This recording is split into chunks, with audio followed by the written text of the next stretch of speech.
Yo YouTube, J20 here, and today we have to talk about something before I upload any other videos. So I was kind of debating with myself if I even would make this video. I was planning to do a Hell Rule Belgium episode for you guys today, but I decided not to because it felt right to make a video without addressing the biggest news of the past 2 weeks. As you probably all know by now, on the 10th of September, Charlie Kirk, an influencer from America, was shot dead at a event of Turning Point USA in Utah, at their Utah Valley University. 2 questions in this event, he was shot in the neck, where he was killed instantly because his main artery was hit, and then the shooter fled the scene. And the reason why I didn't think it was right to make any video without addressing this first is because it is such a major event. Not because somebody was killed, but because Charlie Kirk, or because Charlie Kirk was killed, but because an opinion was silenced. Um, there are people on the internet laughing at his death or celebrating it. And while that happens with everybody who dies, I can still remember when Queen Elizabeth died, people celebrated her death, which was also unacceptable. Um, but for me, he isn't this isn't a death to be celebrated. No death is to be celebrated. It's a human life. He was a father, he was a husband, and he was a son. And his wife and his children and his parents now have to go through life without him. And that alone is incredibly sad and disturbing even. But what freaks me out the most about this is the way people viewed this murder. How, in a split second, the images of him being shot spread around online, how people joked about him, how people celebrated his death with this pure joy. And that's incredibly unbelievable for me. Um, because people celebrated it because he was a fascist and he was a threat to democracy or to free speech. But he is, to my knowledge, the only one who did politics his way. He went out and he gave the mic to people who disagreed with him. He gave people a real chance to live on every social media platform you can imagine, prove him wrong, and make him suffer and denounce his opinion. And while there were people who certainly tried, I have never seen a clip of somebody who actually succeeded in convincing him. Not a lot of politicians do that. It's a definition of free speech. He was a debater and he had an opinion. And the only reason he was shot is because his opinion differed. Now, before you guys go ahead and think all crazy things, I do not support most things that he said. All right. I can say that I agreed with him a lot of the time, but I need to applaud the effort. As a debater myself, I don't think that there is anybody who is even remotely as great at debating as he was, and nobody put in the effort like he did. And it frightens me because he was killed because he had an opinion that wasn't mainstream, or that wasn't by the killer or the group of people who celebrate his death viewed as mainstream. But I have such opinions too. Not his opinions, but I have opinions that don't align with mainstream opinions in my friend group, in my school, in my neighborhood, in my country, maybe even.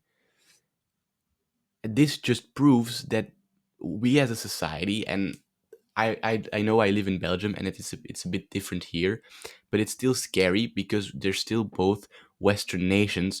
You can be shot down and hunted down for your opinion. If if I if that's an acceptable thing, being shot down for your opinion, I would need to be shot down every hour of every day because I say or think something that isn't mainstream at least once an hour. And that's just frightening, and that gets me to me. It really struck me.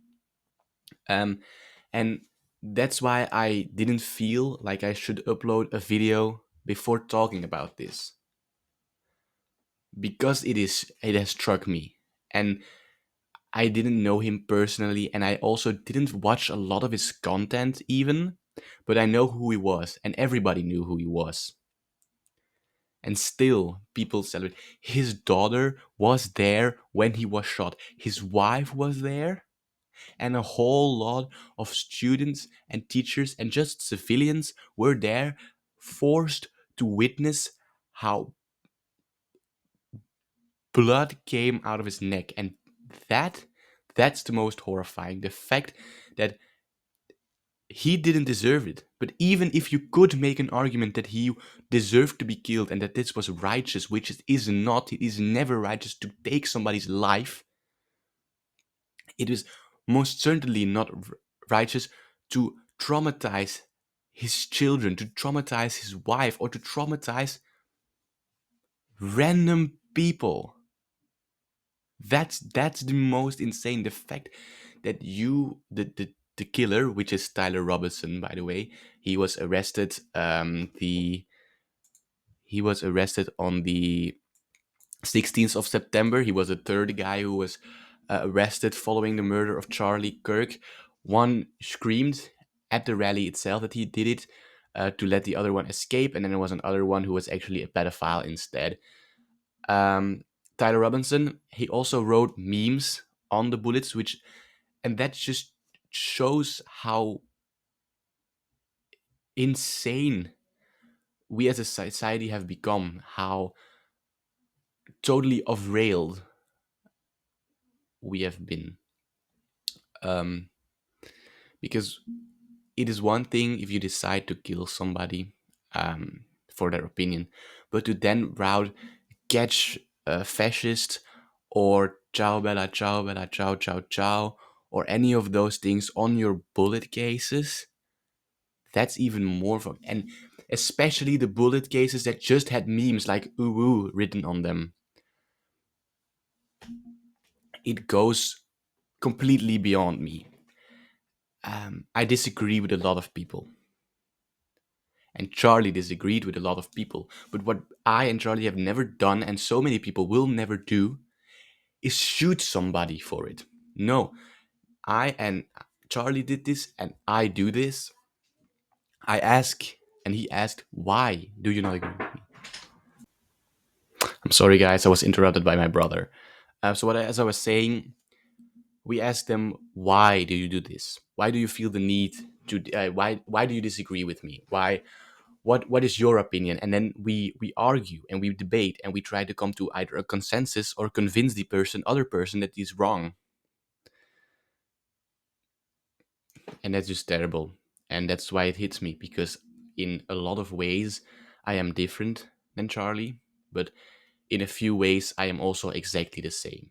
And in the way he handled disputes, I can really see myself, and that makes it difficult to have heard this news and just in general to see such things happen. Um, the next, just little bit of information. The next video will be an assignment I did for English, and after that, we'll have a video that celebrates the 1 year anniversary of this channel. So be tuned to that. I will do a 1 year anniversary for this channel.